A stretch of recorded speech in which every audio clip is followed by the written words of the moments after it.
नवरात्रि के छठे दिन माँ दुर्गा के छठे स्वरूप माँ कात्यायनी की पूजा की जाती है। यह स्वरूप शक्ति, साहस और धर्म की रक्षा का प्रतीक है। प्राचीन समय में महर्षि कात्यायन नाम के एक महान ऋषि थे। वे माँ दुर्गा के परम भक्त थे। उन्होंने कठोर तपस्या करके देवी से प्रार्थना की कि वे उनकी पुत्री के रूप में जन्म लें। मेरी भक्तों की प्रार्थना सुनकर मैं प्रसन्न हूँ। मैं तुम्हारे घर में कात्यायनी के रूप में जन्म लूंगी। मेरी कृपा तुम पर सदा बनी रहेगी। उसी समय एक अत्याचारी राक्षस महिषासुर ने स्वर्ग और पृथ्वी पर आतंक मचा रखा था। देवताओं ने उससे मुक्ति के लिए माँ दुर्गा से प्रार्थना की। कई दिनों तक भयंकर युद्ध चला और अंत में माँ कात्यायनी ने महिषासुर का वध कर दिया। इस प्रकार उन्होंने संसार को उसके अत्याचारों से मुक्त किया। माँ सिंह पर सवार होकर युद्ध भूमि में पहुंची।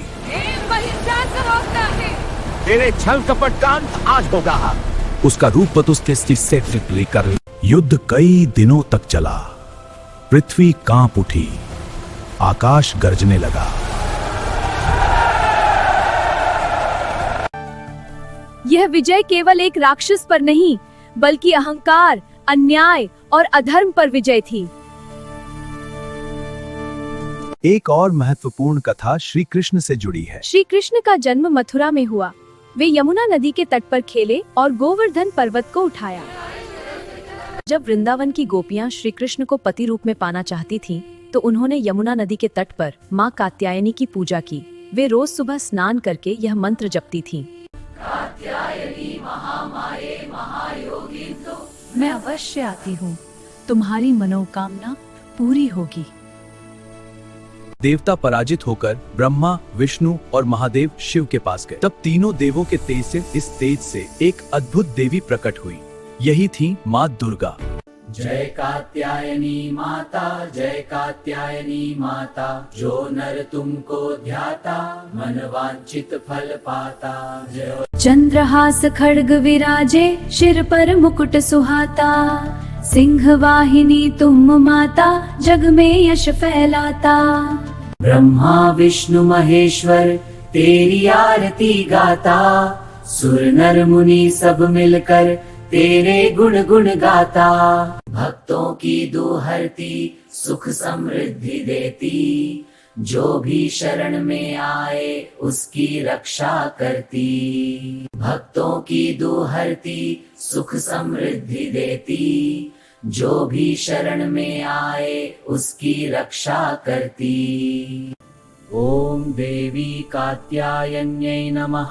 ओम देवी कात्यायन्यै नमः। ओम देवी कात्यायन्यै नमः। माँ दुर्गा, हम भक्ति और प्रेम से ये मिष्ठान थे। तुम्हारी भक्ति से प्रसन्न होकर धन्यवाद माँ दुर्गा।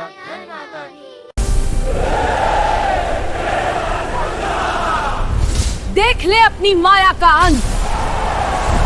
अधर्म का नाश हो गया। देखो, देवी और राक्षस के बीच यह महायुद्ध इस दुनिया की पराजय से 75 का रो देता है। अधर्म का अंत निकट है। हे महिषासुर, तेरा अत्याचार आज समाप्त होगा।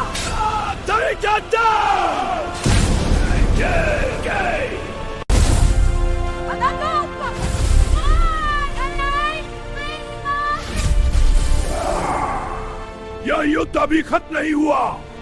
हे हनुमान, इस राक्षस का अंत करो। जय माता दी, ये अधर्म आज समाप्त होगा। देखो, देवी दुर्गा का रथ महिषासुर का अंत करेगा। और देवी ने दुष्ट का संहार कर दिया। देखो, असुरों का अंत हो चुका है। धर्म की जय, अधर्म का नाश। माँ दुर्गा की जय। अब शांति होगी। सर्वार्थसाधिके शरण्ये त्र्यंबके गौरी नारायणी नमोस्तुते। जय माता दी, सर्व माता की, सर्व ब्रह्मदैत्य गौरी नारायण नमातारी। जय माता दी। माँ कात्यायनी की कहानी हमें सिखाती है कि सच्ची भक्ति, धैर्य और विश्वास से हर इच्छा पूरी हो सकती है। जैसे वृंदावन की गोपियों ने पूरी श्रद्धा से श्री कृष्ण को पाने के लिए माँ की पूजा की, वैसे ही हमें भी अपने लक्ष्य के लिए समर्पण रखना चाहिए।